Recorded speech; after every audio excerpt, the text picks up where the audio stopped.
ज़बूर number 12। आए खुदावन बचा ले, क्योंकि कोई दीनदार नहीं रहा और अमानतदार लोग बनी आदम में से मिट गए।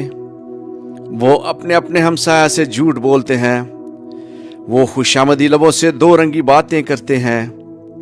खुदावन सब खुशामदी लबों को और बड़े बोल बोलने वाली ज़बान को काट डालेगा। वो कहते हैं हम अपनी ज़बान से जीतेंगे, हमारे होंठ हमारे ही हैं, हमारा मालिक कौन है। गरीबों की तबाही और मस्कीनों की आह के सबब से खुदावंद फरमाता है कि अब मैं उठूंगा और जिस पर वो फुंकारते हैं उसे अमन व अमान में रखूंगा।